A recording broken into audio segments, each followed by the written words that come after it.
권세를 행하고 예수를 자랑하라. 우리 이런 제목으로 오늘 마가복음 5장의 말씀을 보도록 하겠습니다. 오늘 스토리는 딱 하나입니다. 거라사 지방에 귀신 들렸던 사람을 예수님께서 치유하는 스토리입니다.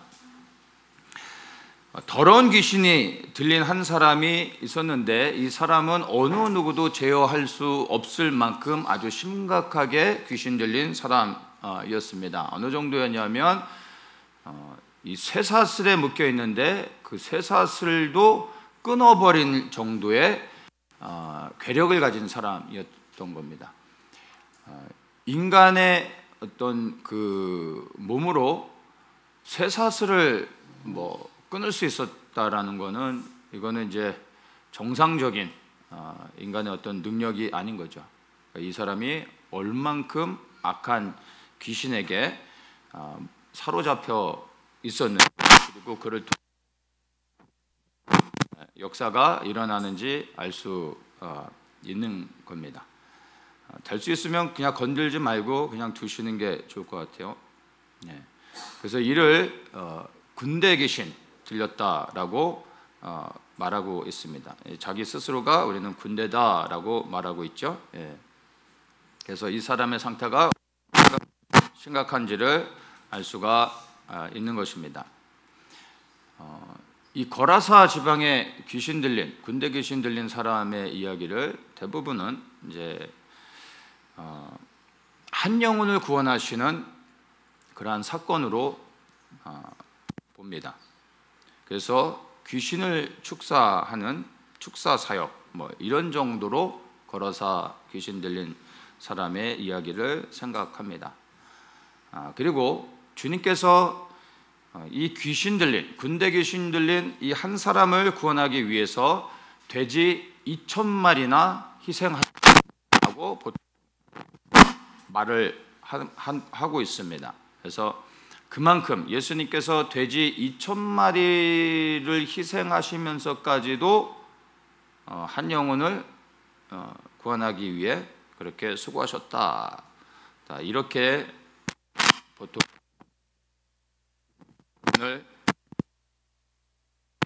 그런데 여기에 여러 가지 이제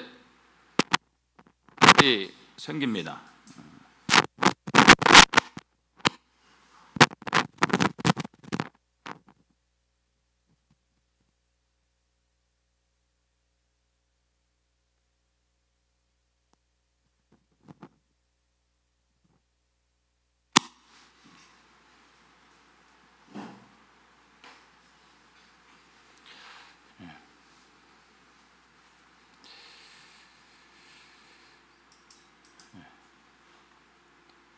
많은 사람들이 이 거라사 귀신 들린 사람의 이 스토리를 보면서 한 영혼을 구원하기 위해 2,000마리의 돼지를 희생할 정도로 예수님께서 그 영혼을 사랑하셨다, 이렇게 많이 생각들을 하고 있습니다. 그런데 여기에는 여러 가지의 의문점들이 생깁니다. 그런 부분을 한번 생각해 보시는지 모르겠습니다. 먼저는 이 군대 귀신이 이 거라사 사람에게 어떻게 들어갔을까 하는 겁니다. 귀신이 사람에게 들어가는 것은 우리가 다 이제 이해할 수 있는 부분이죠. 근데 그냥 귀신이 들어간 것과 여기 이제 군대 귀신이라고 말하고 있는데, 군대 귀신이 들어가는 것은 다른 차원의 입니다. 여러분들은 이 군대 귀신이 들어간 것에 대해서 이 사람이 어떻게 군대 귀신이 들렸을까, 그 부분을 설명하실 수 있으시겠습니까? 왜 이 사람은 그냥 귀신도 아니고 군대 귀신이 들었을까, 이런 부분을 생각해 보신 적이 있으십니까? 귀신을 봤어야 생각을 해보겠죠. 이 군대 귀신 들렸다라는 것은 일반적으로 귀신 들린 거하고 완전히 좀 다른, 평범하지 않은 상황입니다. 그리고 주님께서 한 영혼을 구원하기 위해 다른 사람의 재산인 돼지 2,000마리, 그 당시에 돼지 2,000마리를 지금으로 환산하면 얼마인지는 알 수 없겠지만 어마어마한 금액으로 우리 충분히 생각할 수 있는 것입니다. 그런데 예수님께서 그 한 영혼을 구원하기 위해 정말 다른 사람의 귀한 재산인 돼지 2,000마리를 희생시키셔야만 했는가? 이게 예수님의 꼭 그렇게 하셨어야만 하는가? 다른 방법은 없습니다. 이것이 주님의 방식일까? 이런 부분들을 우리가 한번 생각해 볼 필요가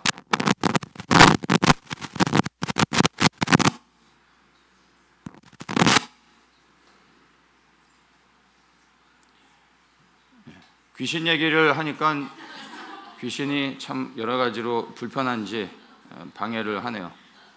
원래 그런 겁니다, 여러분. 귀신이 제일 쉽게 건드리는 게 이제 음향 시스템, 그다음에 전기 시스템입니다. 모르셨습니까? 제일 쉽게 해방하는 겁니다. 오늘 귀신 얘기를 하니까 귀신이 귀신같이 알고 해방을 하는데 계속 하겠습니다. 만약에 주님께서 여러분이 모르는 어떤 한 사람을 구원하기 위해서 여러분의 재산을 다 소비하기 원한다면 여러분은 그것을 동의하실 수 있겠습니까? 내가 한 영혼을 구원하려고 하는데 그러기 위해선 너의 비즈니스가 망해야 되겠다. 그럼 여러분은 아멘, 주님 천하보다 귀한 한 영혼을 구원하시는데 그렇게 하셔야죠. 왜 동의하실 수 있겠습니까? 그리고 한 영혼이 구원되고 여러분은 쫄딱 망하는 겁니다. 그렇게 되기 원하십니까? 여러분이 정말 믿음으로 한 영혼을 위해서 그렇게 했다 치자고요. 근데 다시 추스려서 수년에 걸쳐 고생하면서 비즈니스를 일으켰습니다. 근데 어느 날 주님이 또 찾아오시는 겁니다. 이제는 내가 2명을 구원해야 되겠다. 너의 비즈니스와 함께 너의 가정도 망해야 되겠다. 그러면 여러분들이 아멘 주님 그렇게 하십시오 라고 여러분 동의하실 수 있으시겠습니까? 이게 과연 주님의 방법일까요? 그것을 생각해 볼 필요가 있습니다. 과연 돼지 2,000마리를 희생시킨 것, 이게 주님의 뜻이었는지를 곰곰이 생각해 볼 필요가 있습니다. 잘못 이해하면 예수님을 이상한 분으로 우리가 생각할 수 있습니다. 주님께서 우리를 구원하기 위해서 그분의 생명을 희생하셨습니다. 그러나 그분의 뜻을 이루기 위해, 그리고 그분께서 또 다른 누군가를 구원하기 위해 우리의 희생이 필요하지는 않습니다. 오직 예수 그리스도의 피 흘림을 통하여 영혼이 구원을 받는 것이지 우리의 그 어떤 것의 희생을 통해 주님께서 영혼을 구원하는 게 아닙니다. 그래서 누군가를 구원하기에 우리의 희생이 필요한 것은 아닙니다. 주님은 그런 것을 우리에게 요구하시는 그런 분이 아니라는 겁니다.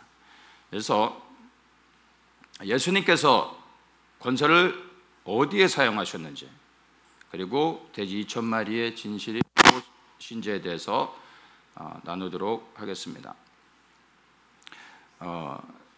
먼저는 이제 거라사 지역에 대해서 좀 이해할 필요가 있습니다. 이 거라사 지역은 갈릴리 바다의 이 동편 쪽, 그러니까 이제 티베리아스 쪽은 이스라엘 쪽에 갈릴리 바다로 보면 서쪽인 거죠.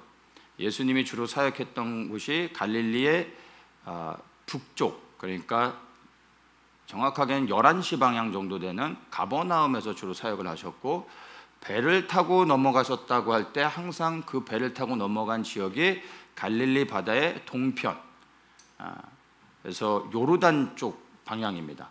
이 거라사는 바로 그 요르단 방향인데, 거라사 지역에 대한 그 학자들의 견해가 여러 가지가 좀 다른 견해들이 있습니다. 그런데 지금 말씀하고 있는 이 거라사 지역은 요르단 쪽 내륙이 아니라 바로 갈릴리 바닷가의 동편을 마주하고 있는 그런 지역이라고 여러분이 생각을 하시면 될 것 같습니다. 근데 이 갈릴리 지역, 특별히 이제 티베리아스 쪽과 그리고 가버나움 그쪽은 유대 지역입니다. 유대인의 땅입니다. 그래서 대부분 유대인들이 살고 있었고, 가버나움은 유대인의 땅인데 무역이 성행하는 그 장소였기 때문에 이방인들이 자주 출입을 했고, 또 그 무역을 위해 유대인 지역에 이방인들이 들어와 소수지만 거기에 거주하며 사는 경우는 있었습니다. 그런데 지금 이 거라사 지역이라는 곳은 완전한 이방인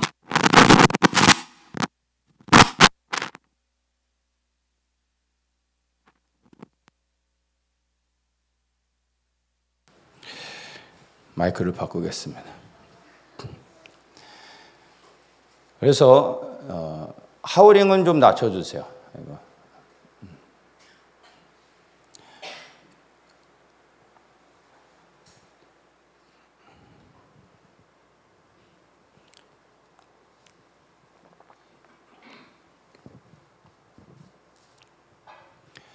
예수님께서 이번에 들어가신 거라사 지역은 유대인 지역이 아닌 완전한 이방인들이 살고 있는 이방인 지역이었습니다. 특별히 이방인 지역들 가운데서 이 거라사는 무역이 좀 성행하는 곳이었기 때문에 이제 우상을 섬기는 신전들이 그 거라사 지역에 굉장히 많았습니다. 지금도 가보면 그쪽에 그 신전들의 터가 그대로 지금도 남아 있습니다. 그래서 신전들이 굉장히 많았고, 특별히 그 지역이 로마, 그 당시에 로마 군대의 주둔지였습니다. 그러니까 로마 군사들이 이제 그 군단이 머무는 어떤 그 주둔지들이 여러 장소에 있는데, 그 지역이 유대 지역에 이제 로마 군단이 머물던 그런 큰 장소로 사용이 됐었습니다. 로마 군사들은 특별히 이 전쟁을 통해서 먹고 사는 직업 군인들인데, 당시에 로마 군인들은 뭐 늘 전쟁을 치르는 사람들이었죠. 그래서 언제 죽을지 모르기 때문에 특별히 로마 군대가 이동하는 곳에는 어마어마한 우상 숭배와 신전들이 항상 세워져 있었습니다. 그러니까 그 지역은 로마의 군대가 항상 주둔하는 장소였기 때문에 특별히 더 많은 신전들이 그 주변에 많이 있었다라는 것입니다. 그래서 그곳에서 우상을 섬기는 일이 그쪽에 많이 있었습니다. 그래서 어느 지역이든 수많은 신전이 세워지고 그곳에서 제사를 드리는 일이 계속해서 반복되다 보면 그 땅이 자연스럽게 합법적으로 마귀의 권세 아래 들어가게 돼 있습니다. 그래서 땅이 묶이게 되고 저주를 받고 악한 영의 통치 아래 들어가게 되는 겁니다. 이것이 이제 영적인 원리입니다. 미국의 이제 LA 그 다운타운 쪽에 가면 그 이스트 LA 지역이 있는데, 그 이스트 LA 지역은 이제 갱들이 주로 활동하는 지역이면서 이제 마약 딜러들 그리고 창녀들이 이렇게 활동하는 지역입니다. 그래서 그 지역에 사는 사람들 외에는 외부인이 거기는 들어가지 않습니다. 외부 차량이 그 지역을 들어가면 잘못하면 총에 맞습니다. 그래서 외부인들은 들어가지 않고, 경찰들도 거기는 순찰을 하지 않습니다. 사고가 생기면 경찰들도 이제 여러 대들이 함께 다 모여서 같이 들어갑니다. 안 그러면 너무 위험하기 때문입니다.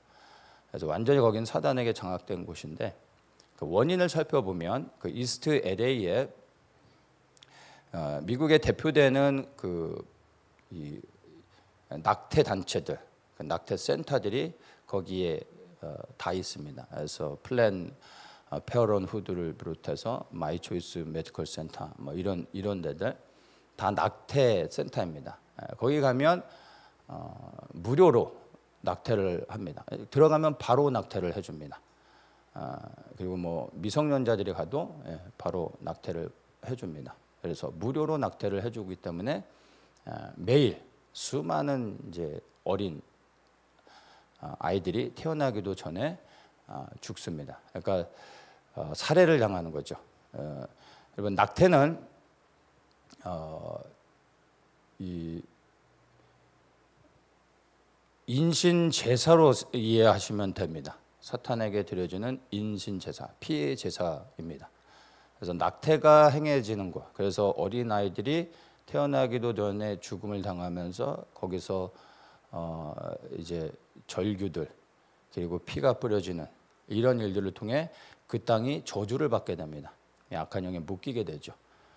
그래서 그 주변이 다 이제 죽어가게 되는 겁니다. 그래서 이스트 LA가 이제 영적으로 어두워진 이유가 바로 거기에 있습니다.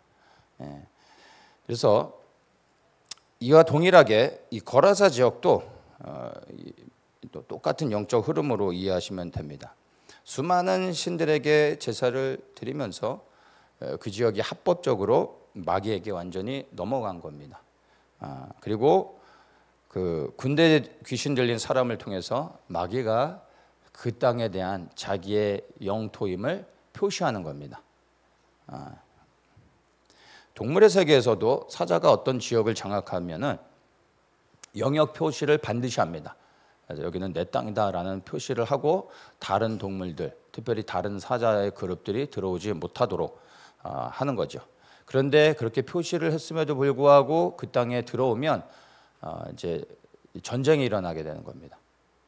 목숨을 걸고 싸우게 되죠. 그래서 마귀가 이 귀신 들린 사람을 통해서 거라사 지역이 자신에게 속하였음을 표시하는 거고, 그 거라사 귀신 들린 사람이 얼마나 심한지를 통해서 그 땅을 묻고 있는 악한 영의 세력이 얼마나 큰지를 또한 알 수가 있는 것입니다. 우리가 다 아는 것처럼 이 귀신 들린 사람이 쇠사슬도 쇠고랑도 끊어내는 괴력을 가졌습니다. 그래서 어느 누구도 그 사람을 제어할 수가 없는 상황이었죠. 그러니까 그건 그 한 사람의 문제가 아니라 그 땅을 장악하고 있는 악한 영의 세력이 얼마나 센지를 보여주고 있는 것입니다. 그 힘이 누구로부터 옵니까? 그 사람이 아니라 그 사람을 장악하고 있는 악한 영들이죠. 수많은 귀신의 무리들이 그 사람 안에 들어가서 역사하고 있었습니다. 그리고 이 군대 귀신 들린 사람이 살고 있던 지역에 무덤 사이라고 말하고 있죠. 무덤은 어떤 곳입니까? 죽은 영이 역사하는 곳이죠. 그래서 그 사람의 영적 상태가 정말 어떤지를 알 수가 있는 것입니다. 그래서 이 사람이 완전히 악한 영에 사로잡혀 있다는 것을 너무나 분명히 알 수가 있습니다.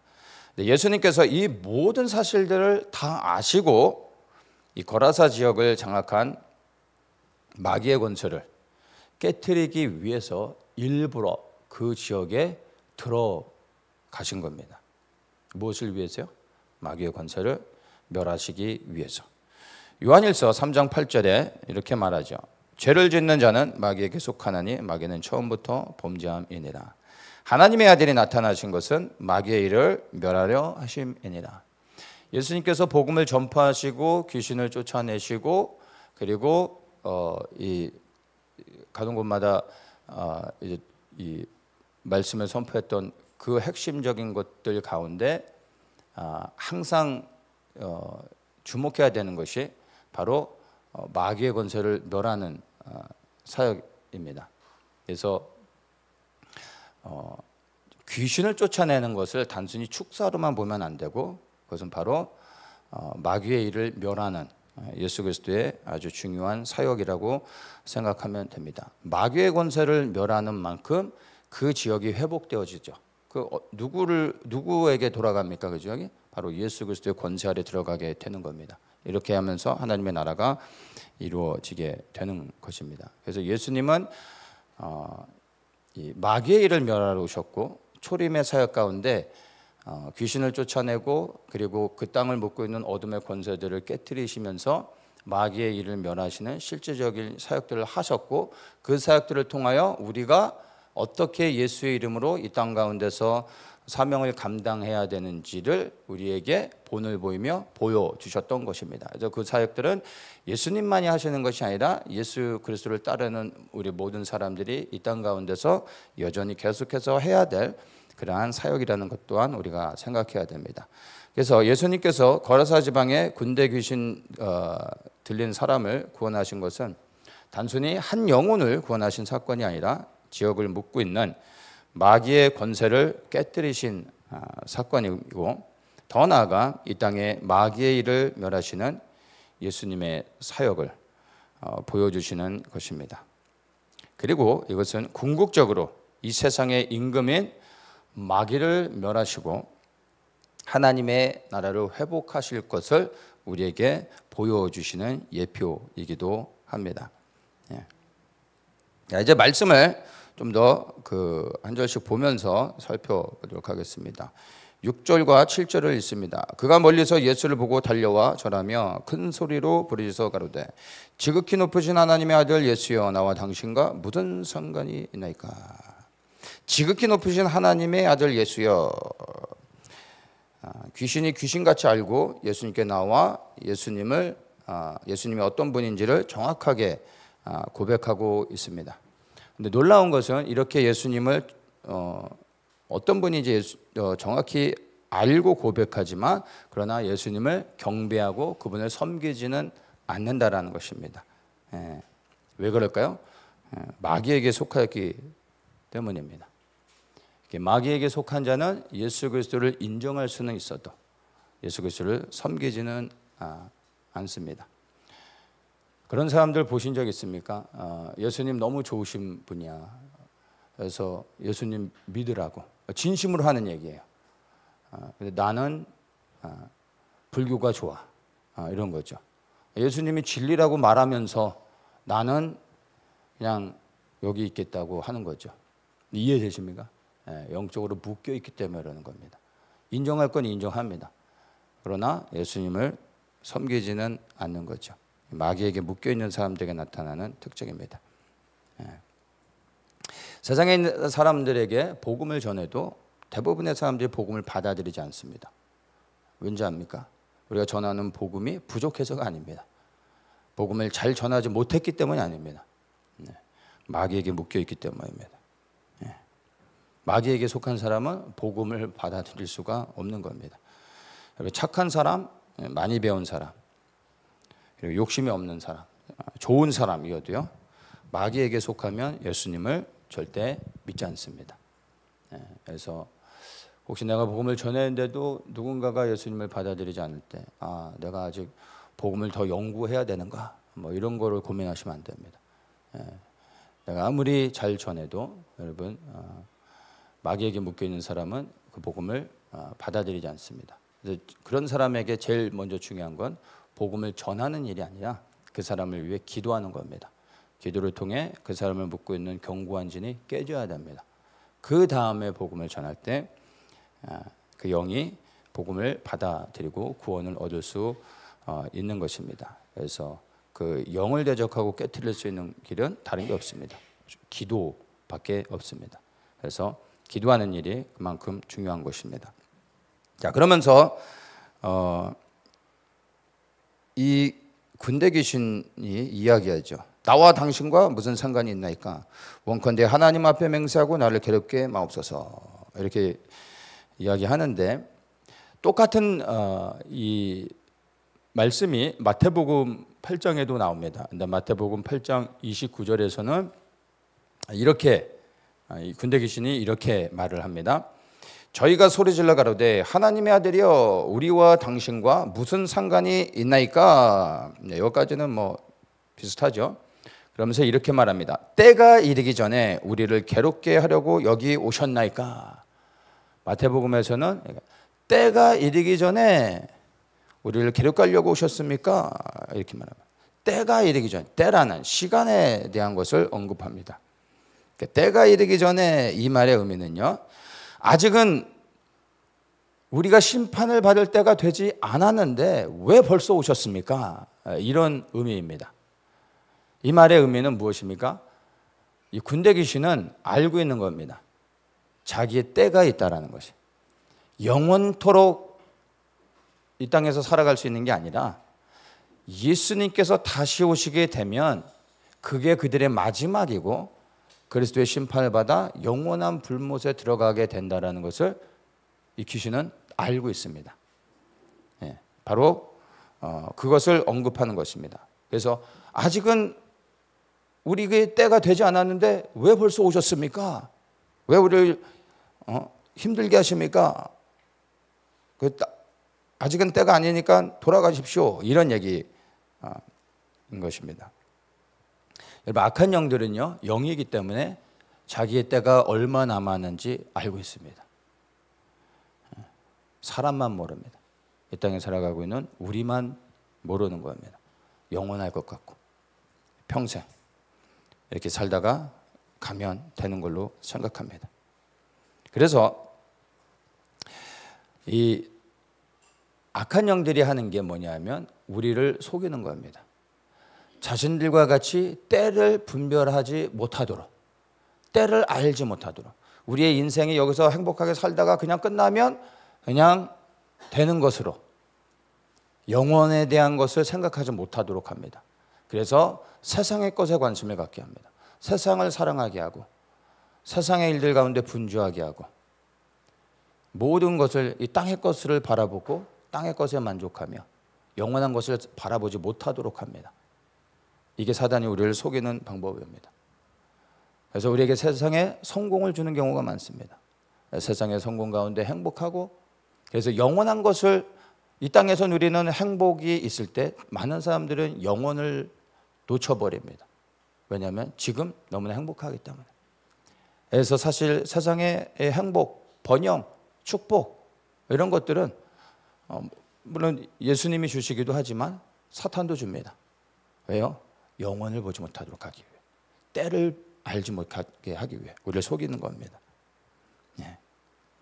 그러나 주님께서 오시면 하나님께 속하지 않은 모든 사람들은 심판을 받고 마귀와 마귀에게 속한 모든 자들은 영원한 불못에 들어가 영원토록 고통을 당하게 되는 겁니다. 그래서 누구에게 속해서 무엇을 했느냐가 천국에 들어가 영원토록 그리스도와 함께 살아갈 것이냐, 아니면 영원한 불못에 마귀와 함께 들어가서 영원토록 고통을 당할 것이냐 결정되는 것입니다. 여러분, 열심히 살고 착하게 살고 좋은 일 많이 하고 그리고 또 성공하고 뭐 이런 것이 우리를 천국 가게 하지 않는다는 것을 아셔야 됩니다. 이 땅에서 행복하지 말라는 이야기가 아닙니다. 뭐 그건 여러분들이 알아서 하시면 되는 겁니다. 여러분이 이 땅에서 행복하든 성공하든 뭐 전 별 관심이 없습니다. 그러나 저는 여기 있는 우리 사랑하는 우리 모든 성도님들이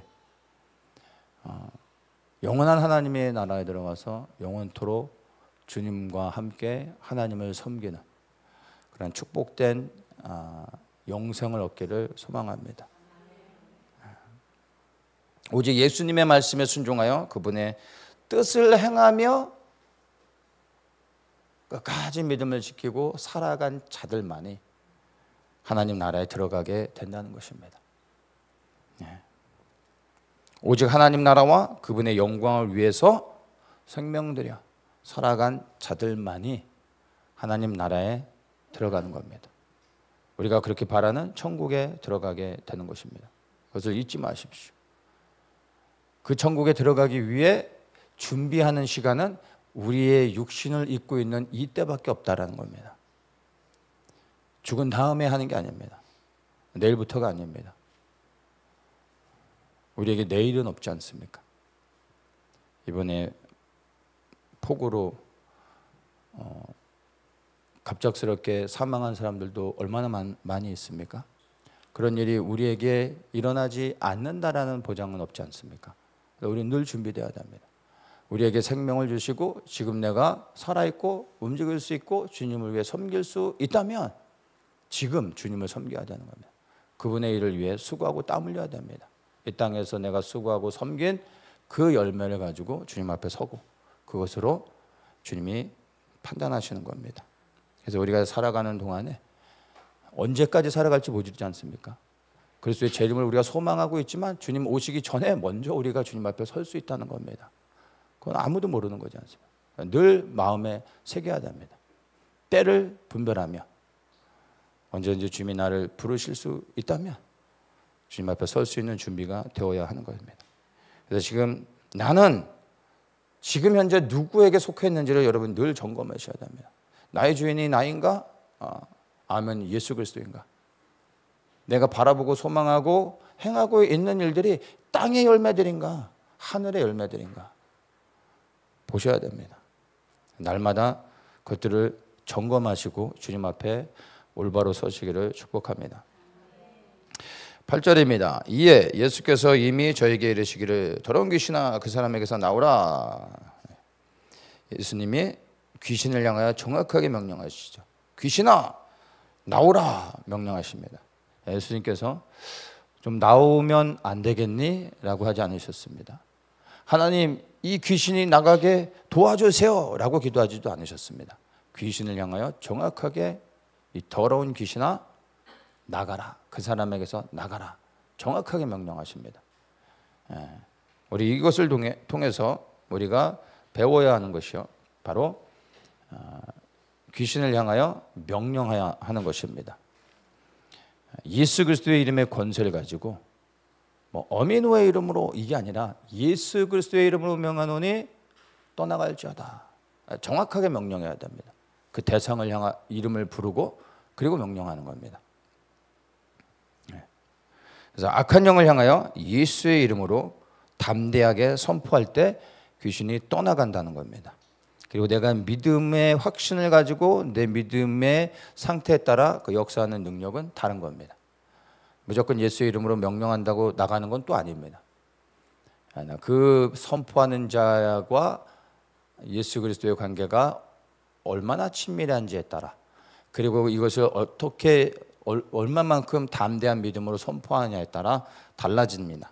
그러나 중요한 건 어쨌든 예수의 이름으로 명령할 때 귀신은 떠나가는 겁니다. 그리고 우리는 예수 그리스도의 이름을 사용하여 명령할 수 있다는 것을 생각하십시오. 그리고 그것들을 여러분의 삶 속에서 적용하시면 됩니다. 때로는 우리 스스로 셀프 축사도 할 수 있습니다. 내 안에 어떤 영적인 문제들 그리고 또 내가 느끼는 어떤 이제 상황이나 어떤 이 겪고 있는 문제들을 향하여서 예수의 이름으로 선포하고 명령할 수 있습니다. 내 마음의 상태에 따라 어떤 문제들에 따라서 그것을 정확히 내가 분별했을 때 그 대상을 향하여 명령하고 선포할 수 있다는 것을 기억하십시오. 그리고 그런 것들을 내 삶 속에서 자꾸 적용해 할 수 있어야 하는 것입니다. 예수님께서 이렇게 명령하셨을 때 명령하시고 나서 9절에 내 이름이 무엇이냐 이렇게 물으시죠. 그랬더니 내 이름은 군대입니다. 우리가 많음이니이다 이렇게 했죠. 자, 군대 귀신이라는 의미는 다른 의미가 아니라 그 귀신들이 수가 어마어마하게 많다라는 의미입니다. 그래서 군대 귀신이라고 대답을 했던 것입니다. 그래서 이 거라사 지역에 이 귀신 들린 사람은 귀신이 한 마리가 아니라 한두 마리가 아니라 이게 정말로 수많은 귀신들이 들어가서 그 사람을 완전히 물리적으로 장악하고 있었다라는 것을 우리가 이제 좀 생각해 봐야 합니다. 이제 제가 축사를 이제 경험하면서 이제 여러 가지 이제 경험적인 데이터를 통해서 제가 이제 좀 발견한 게 뭐냐면 축사를 하면 근데 대부분의 사람들이 이제 또 어떤 영적인 문제가 있을 때 여기서 이제 귀신 들린 것을 이제 축사를 하는데 제가 이제 여러분들에게 여기 있는 모든 분들에게 다 귀신 들렸다라고 하면 좀 표현이 좀 이상한데 표현하는 방식에 따라 좀 틀릴 수는 있겠지만 모든 사람들이 우리 안에 모든 사람들 안에 악한 영들이 존재합니다. 그러니까 그를 귀신 들렸다 말할 수도 있는 겁니다. 우리 모든 사람들 안에 몸 안에 이 악성 바이러스들이 있죠. 그건 다 알고 있죠. 근데 우리가 몸이 건강할 때는 그 악성 바이러스들이 활동하지 못합니다. 우리 면역 체계가 무너지고 이제 몸이 힘들어질 때 그런 내 몸 안에 잠식하고 있던 이 악성 바이러스들이 활동하기 시작하죠. 그리고 내 몸을 치는 겁니다. 맞죠? 그러나 내가 건강하면 내 안에 악한 바이러스들이 있어도 활동하지 못하는 겁니다. 영적인 것도 똑같습니다. 우리는 다 죄인이기 때문에 우리 안에 사실은 다 귀신이 있습니다. 귀신이 있다고 하면 좀 이상하죠? 악한 영들이 있습니다. 근데 그냥 안에서 있지만 드러나지 않고 있을 뿐입니다. 이게 어떤 조건이 맞을 때 이 악한 영들이 일하기 시작하는 겁니다. 근데 내가 영적으로 강건하고 주님을 의지하고 늘 분별하면서 내 안에 이런 악한 영들이 역사하지 못하도록 내가 내 스스로를 영적으로 잘 관리한다면 이 악한 영들이 역사하지 못하는 겁니다. 그래서 귀신이 들렸다고 할 때 한 귀신이 아니라 사실은 많은 귀신들이 들어오는 겁니다. 근데 그 수가 얼마나 많으냐에 따라서 군대 귀신이라고 말할 수 있는 건데, 이렇게 악한 영에게 완전히 사로잡힌 사람일수록 수많은 귀신들이 안에 들어갑니다. 그래서 이렇게 축사를 해보면 처음에는 약한 영들, 그러니까 그 이제 영들도 센 놈이 있고 약한 놈이 있습니다. 그래서 쪼모래기들은 축사를 하면 바로 나갑니다. 이제 축사를 하면 이제 잔챙이들을 빼고 나면 그 다음에 이제 센 놈들이 남아요. 이 센 놈들은 뭐 상태에 따라 진짜 센 놈들은 이제 좀 시간이 걸립니다. 그리고 뭐 케이스에 따라 다 다른데 어쨌든 이제 센 놈들만 남았을 때 이제 이것들을 이제 쫓아내고 남으면 그 센 놈들이 다 나가고 나면 마지막에 딱 한 놈만 남습니다. 딱 한 놈만 남는데 그 마지막 남은 놈이 이 약한 영이 사실은 다른 그 전에 나갔던 모든 다른 영들을 불러들인 최초의 원인 제공자가 되는 겁니다. 근데 이 가장 마지막까지 끝까지 남은 놈이 사실은 그 사람 안에서 주인 행세하고 견고한 진을 틀어잡은 악한 영입니다. 그러면 이 마지막 남은 이 약한 영이 굉장히 센 놈인 것 같죠. 근데 사실은 다 정리하고 나서 한 놈 남았을 때 보면 이 악한 영은 사실은 별 볼 일 없는 애입니다. 굉장히 약해서 스스로는 아무것도 할 수 없는 굉장히 약한 영입니다.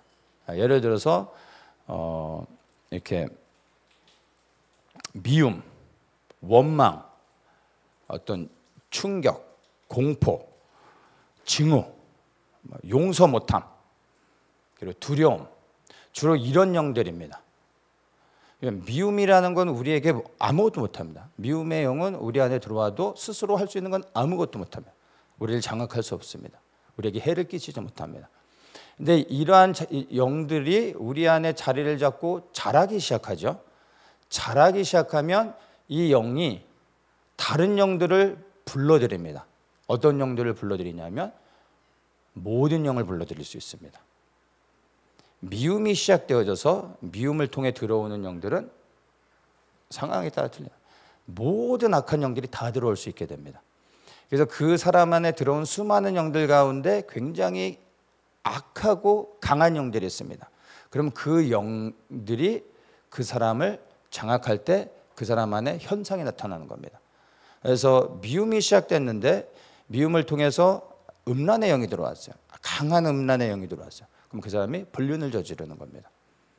그러면 이 사람을 음란의 영을 이제 쫓아내면 문제가 해결될 것 같죠. 겉으로 드러나는 건 음란이니까.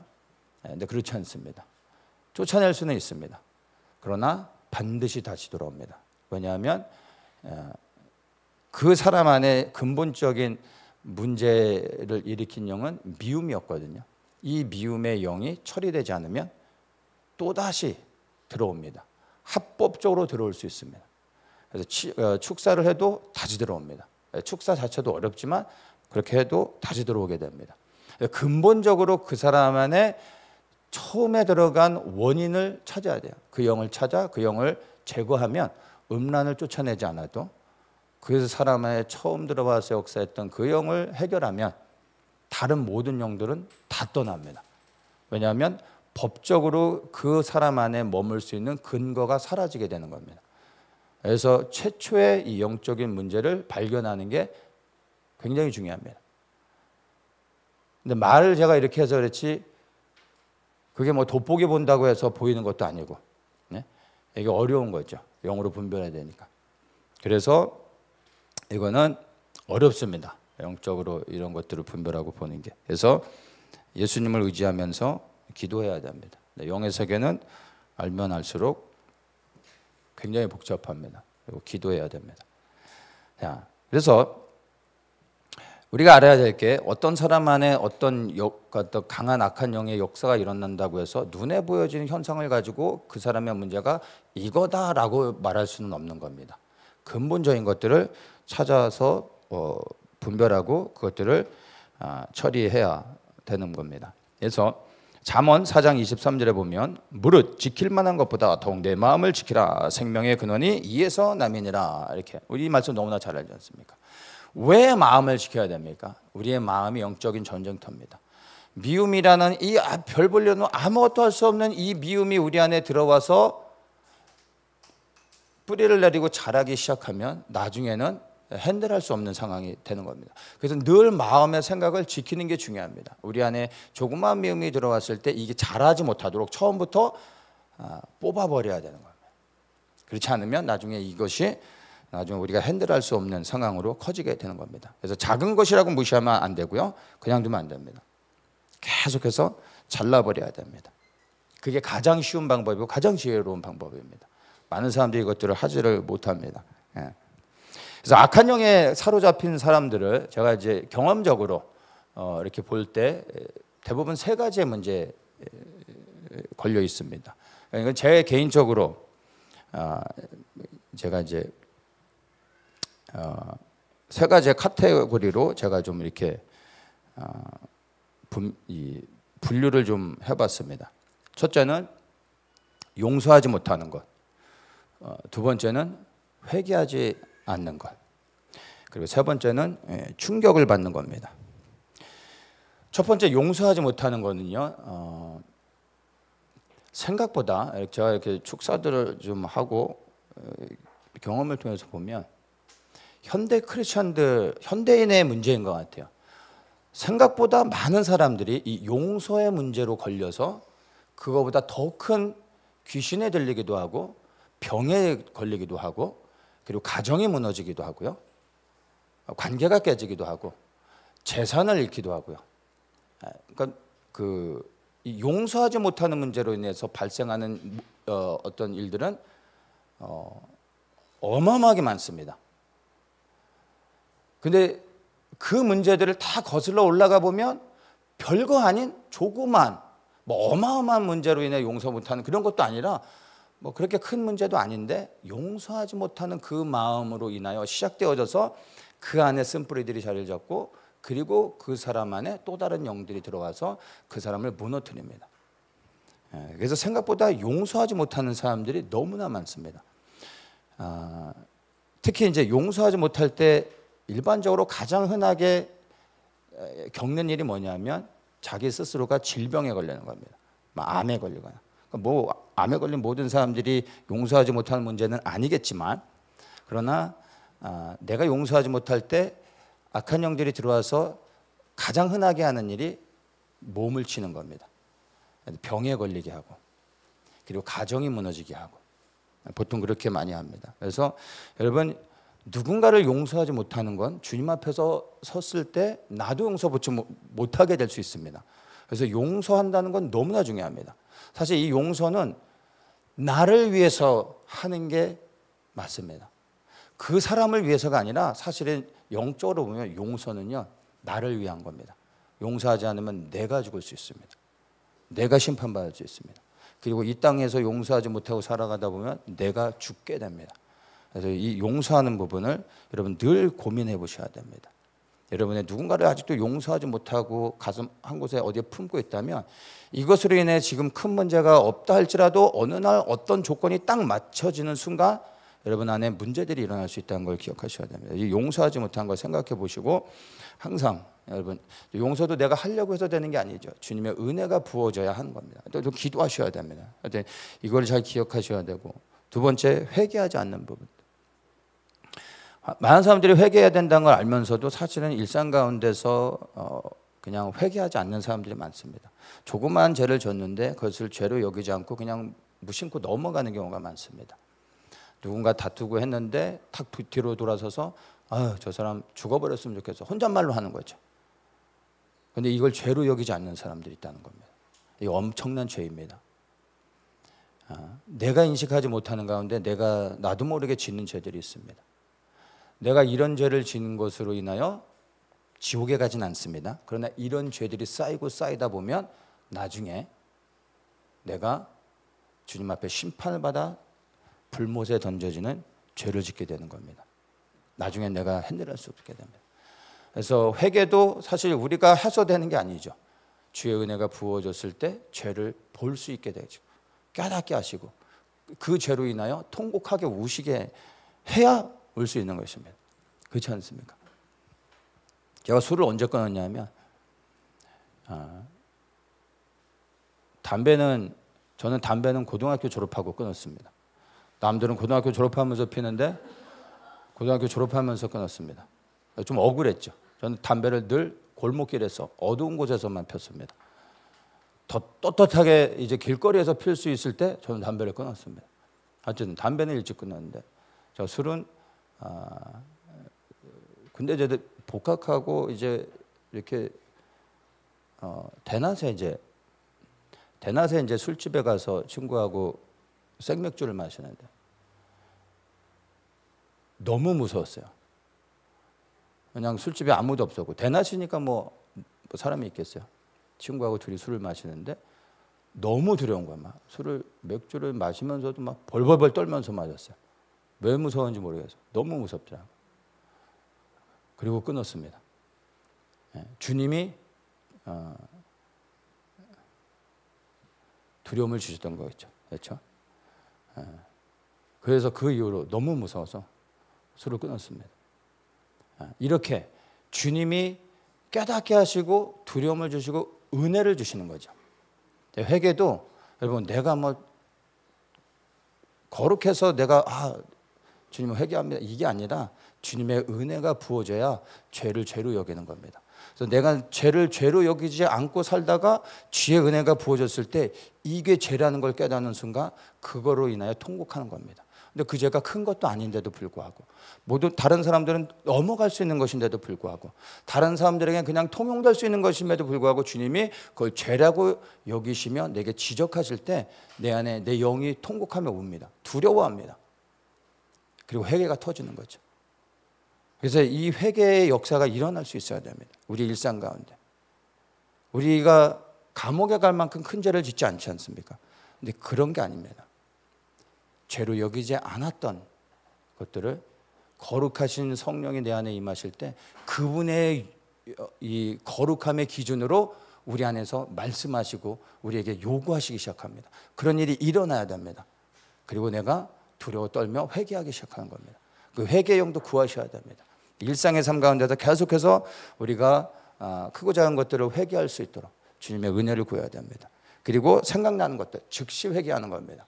그럴 때 이 회개하지 않은 문제로 인해서 악한 영이 나를 사로잡지 못한다는 것을 여러분이 깨달으셔야 됩니다. 그리고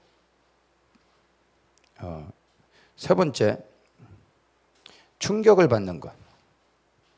생각보다 이 충격을 받음으로 인하여 귀신이 들어가는 사례가 굉장히 많습니다. 그러니까 이 충격이라는 것은 놀라는 것을 이야기합니다. 갑자기 어떻게 놀랬을 때 그 놀라는 순간 악한 영이 들어갈 수 있습니다. 여러분 장난으로라도 사람을 이렇게 놀래켜 해서 막 깜짝 놀라게 하는 이런 거 있죠. 이런 건 하시면 안 되는 겁니다. 영적으로 굉장히 안 좋은 겁니다. 그래서 이런 이제 충격을 통해서 악한 영이 들어가는 경우는 대부분 어른들도 이제 그런 일들이 있기도 하지만 대부분 어린아이 애들에게 이런 일들이 많이 있습니다. 그래서 어린아이들이 충격을 받을 때 악한 영이 들어갑니다. 그리고 잠복해 있습니다. 어릴 때는 드러나지 않아요. 성인이 됐을 때 이제 드러나기 시작합니다. 어떤 조건들이 맞을 때 이제 그 악한 영들이 일하기 시작합니다. 그래서 생각보다 충격을 통해 악한 영들이 많이 들어가고 어린아이 때 들어가는 겁니다. 그래서 어렸을 때 보지 말아야 될 것을 보고 충격을 받을 때 보는 것을 통해 그리고 듣는 것을 통해 그리고 환경을 통해 어린아이들이 어른들보다 어린아이들이 영적으로 굉장히 민감하기 때문에 충격을 받습니다. 그래서 예를 들어 가정이 어린아이였을 때 가정이 불우했다. 이런 불우한 가정에서 성장한 자녀들이 나중에 어린이 되면 대부분 범죄자들이 많죠. 이런 겁니다. 어렸을 때 가정이 불우하면서 이 어린아이가 말은 못했지만 엄청난 충격을 받습니다. 그 충격으로 악한 영들이 그 안에 들어가 있다가 이제 나타나게 되는 거죠. 그래서 대부분 뭐 똑같진 않는데 대부분 이렇게 어린아이들이 이 충격을 받았을 때 음란이나 폭력이나 중독의 영들이 많이 들어갑니다. 이게 커서 이제 나타나는 거죠. 그래서 될 수 있으면 여러분 충격받는 일들이 없어야 됩니다. 어떤 사고 현장, 끔찍한 사고 현장을 보죠. 그게 충격입니다. 우리 안에 알게 모르게 어른들도 인식하지 못한 상황 가운데 그런 충격으로 인해서 악한 영들이 들어갈 수 있습니다. 근데 나이가 어린 아이일수록 그게 더 심하죠.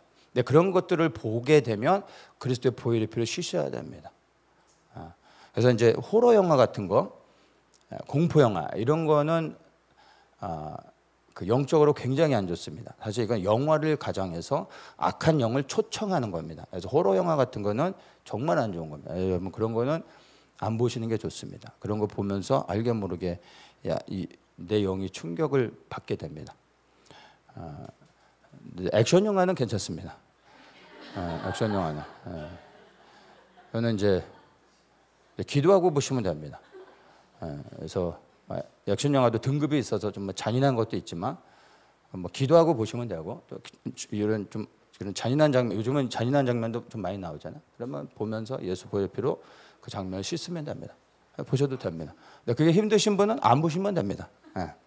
네, 호러 영화는 정말 안 좋습니다. 그거는 보지 마시고 액션 영화는 보셔도 됩니다. 그래서 이 세 가지를 좀 잘 기억하셔야 됩니다. 그래서 항상 누군가를 용서할 수 있어야 됩니다. 생각보다 가만히 주님께 기도해 보시면 내가 누군가를 용서하지 못하는 마음으로 인하여 누군가를 증오하거나 원망하는 사람들이 생각보다 많습니다. 혹시 나는 내 마음 한구석에 누군가를 향하여 용서하지 못하고 있는 마음이 없는가 돌아보셔야 됩니다. 항상 용서할 수 있어요. 항상 용서해 줘야 됩니다. 축복해 줘야 됩니다. 나를 위한 것만.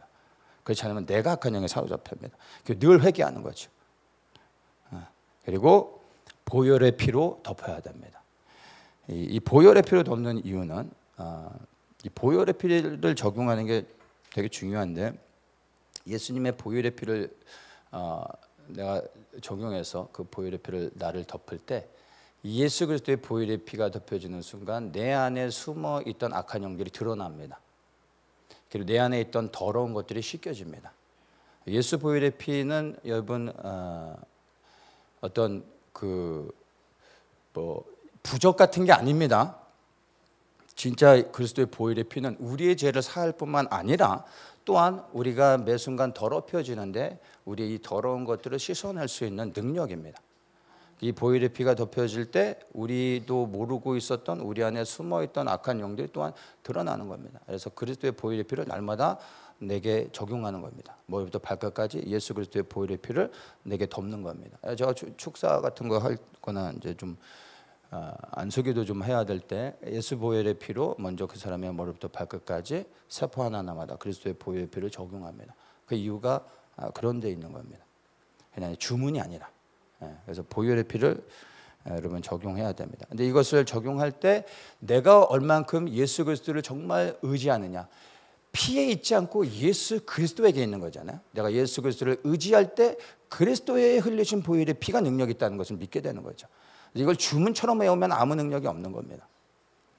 근데 그것을 정말 예수님을 믿음으로 신뢰함으로 그리스도의 보혈의 피를 적용할 때 그 피가 나를 정결케 하고 악한 영이 드러나게 된다는 것을 생각하면서 이것들을 적용하시기 바랍니다.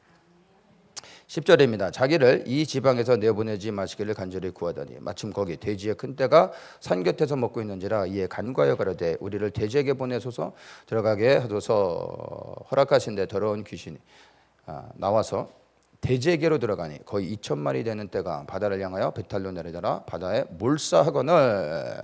자, 그래서 예수님이 이제 나가라 했을 때 이 군대 귀신이 뭐라고 합니까? 우리를 저 돼지 2,000마리에 들어가게 해주십시오. 이때 이제 예수님께 요청을 했던 겁니다. 그리고 예수님이 그래 그럼 들어가라 했더니 그 돼지떼를 들어가서 이 돼지떼를 데리고 비탈길로 내려가서 갈릴리 바다에 다 2,000마리 돼지떼가 죽었던 겁니다. 이 거라사 지역이 이번에 우리 이스라엘 갔을 때 그 티베리아스 쪽에서 호텔을 묵고 있었는데 그 바다 건너편 보였던 데가 거라사 지역입니다. 여러분 잘 보셨는지 모르겠는데 그 거라사 지역이 이 산 비탈이 굉장히 경사가 급경사입니다. 그래서 실제로 그 거라사 그 지역이 이제 급경사로 쭉 올라가게 되고 그 산 위에서 이렇게 내려다 보면 경사가 거의 수직으로 떨어지는 그런 이 산 비탈입니다. 그래서 그 돼지떼가 실제로 그 비탈에서 밑으로 이렇게 굴러 떨어지면서 바다로 다 들어가 죽었던 것입니다. 자, 그러면 이제 여기서 군대 귀신은 왜 그냥 나가라고 하면 나가야 되는데 우리 저 돼지떼에 들어가겠습니다 라고 했을까요? 그리고 예수님은 그래 들어가라 라고 말씀을 하셨다는 겁니다. 왜 그것을 허락하셨을까요? 이제 말씀을 아까 좀 초반에 거라사 지역에 대한 설명을 했지만 이 거라사 지방은 이방 신전들이 많아서 신전에 희생 제물을 드릴 가축이 항상 필요했습니다. 이제 유대인들이 희생 제물로 드리는 그 가축이 일반적으로 이제 가장 보편적으로 드리는 게 양이죠. 근데 이방인들은 우상의 제물로 드릴 때 가장 보편적으로 많이 드리는 게 돼지입니다. 네, 그래서 그 지역이 돼지를 사육하는 사람들이 많았습니다. 근데 이 돼지를 사육하는 사람들은 정상적인 가축을 사육하는 사람들이 아니라 우상의 신전에 희생 제물로 팔기 위해서 돼지를 키우는 사람들이었습니다. 그러니까 이 사람들은 어떤 사람들이에요? 우상을 섬기는 사람들이고 우상을 섬기는 일들과 연결되어져서 비즈니스를 했던 사람들인 겁니다. 예, 이해되시죠? 그래서 이 군대 귀신들이 나와서 저 돼지떼에 들어가겠습니다라고 요구했을 때 이들의 요구는 합법적인 겁니다. 왜냐하면 그 돼지떼는 누구에게 속했습니까? 마귀에게 속한 것들이었습니다.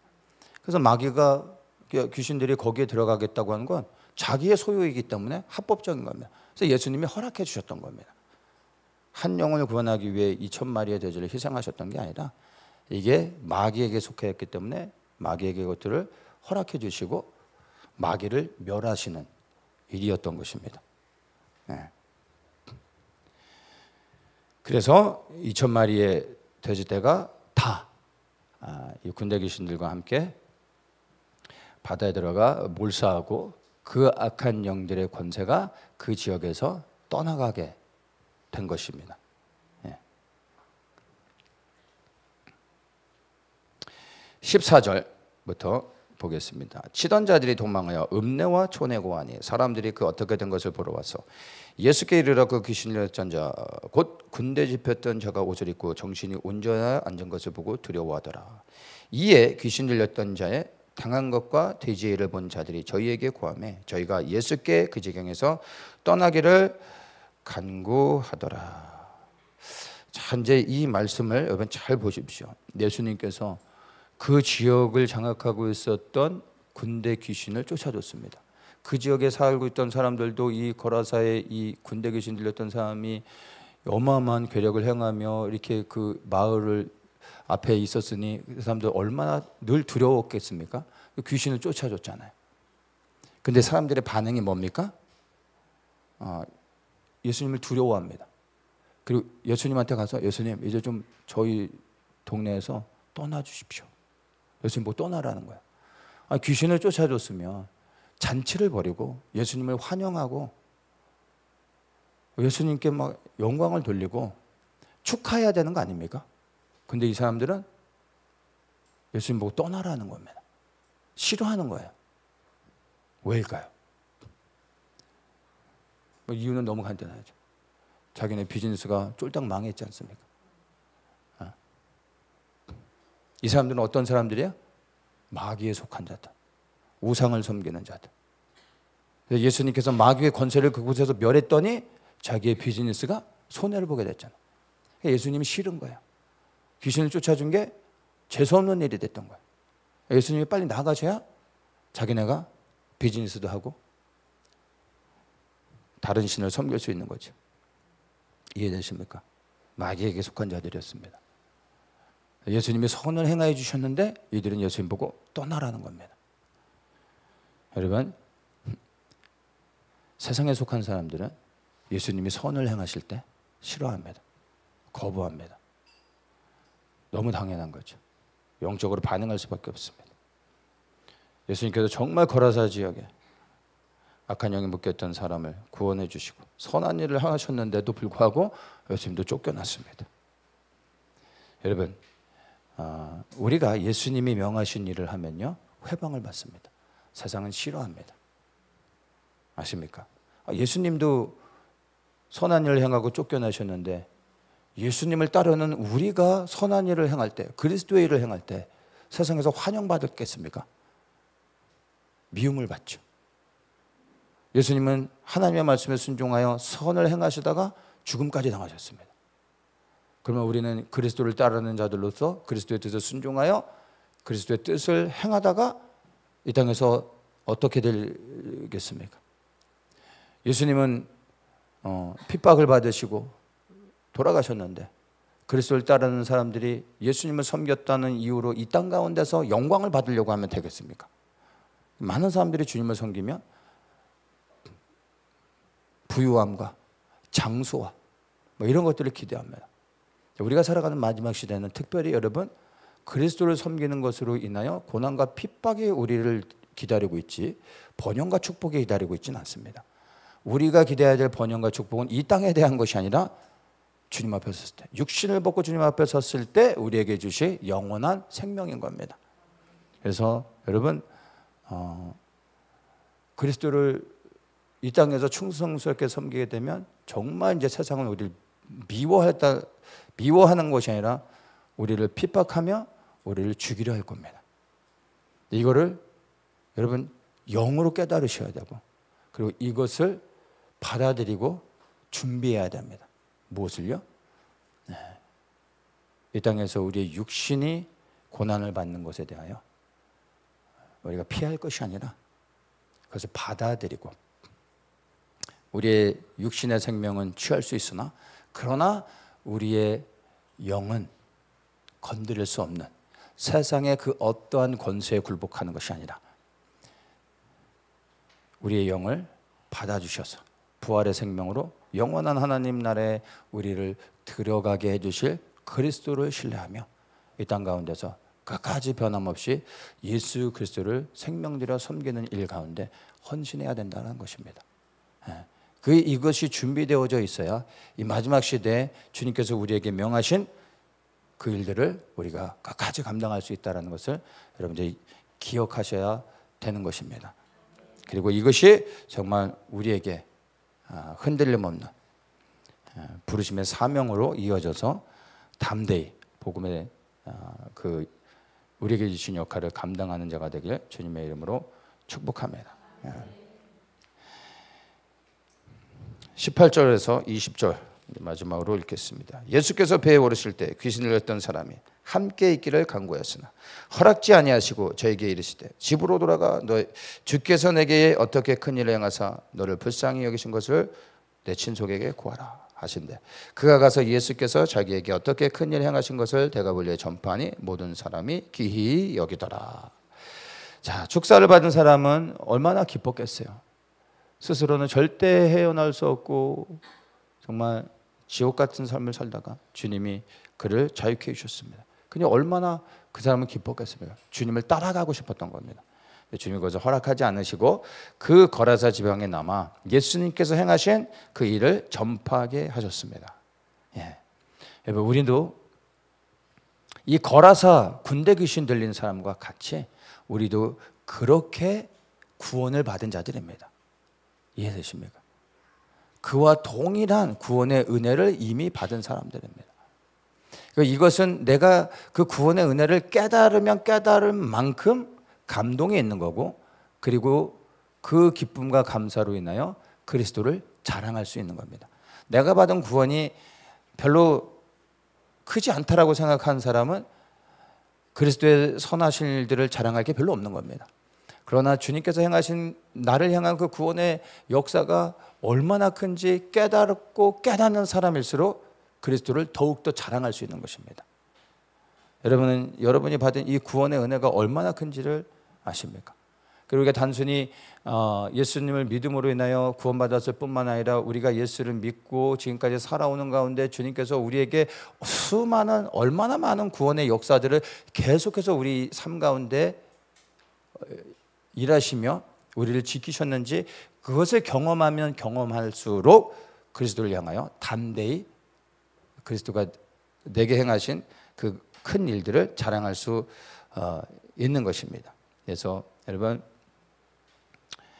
우리에게 동일하게 이 거라사 귀신 들렸던 사람에게 예수님이 그리스도가 행하신 큰 일을 전파라고 하셨던 것처럼 우리에게 동일하게 이렇게 말씀하고 있다는 것을 여러분들이 기억해야 됩니다.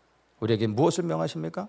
주께서 우리 각 사람에게 행하신 큰 일을 전파하는 겁니다. 그렇게 그 일을 행할 때 주님께서 영광을 받으시고 듣는 자들 가운데 믿음이 준비되어지고 구원받을 만한 준비가 된 사람들을 주님께서 역사하시며 그들을 또한 구원해 내시는 겁니다. 누군가가 전파해야 되는 겁니다. 그리고 누군가가 그것을 들을 때 구원의 역사가 일어나는 것입니다. 그리고 정말 내가 경험한 만큼 그리스도를 자랑할 수 있는 겁니다.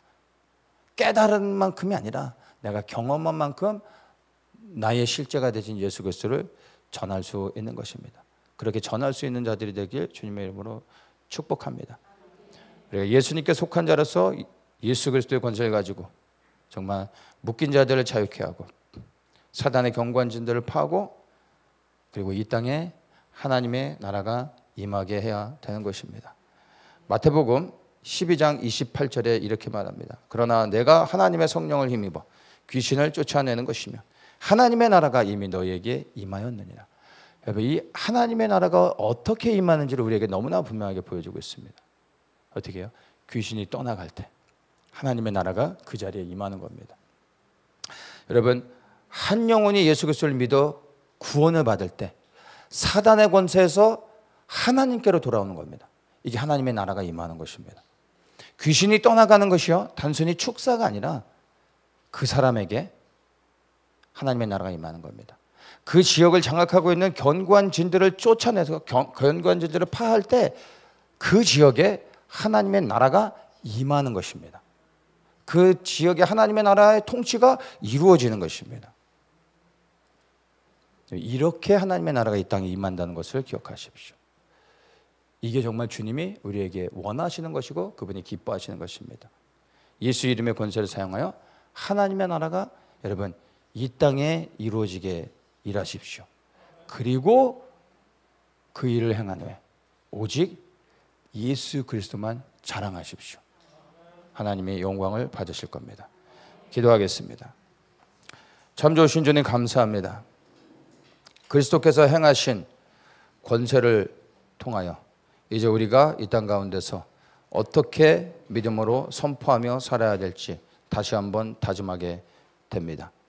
예수 그리스도 이름의 권세를 가지고 이 땅에 수많은 묶여있는 자들을 자유케 하고 이 땅을 묶고 있는 정사와 권세를 깨뜨리고 이 땅에 영광스러운 하나님의 나라가 임하는 그날까지 쉬지 않고 달려가며 충성된 그리스도의 일꾼으로, 그리스도의 군사로 사명을 감당하며 살아가는 자들 되게 하여 주시옵소서.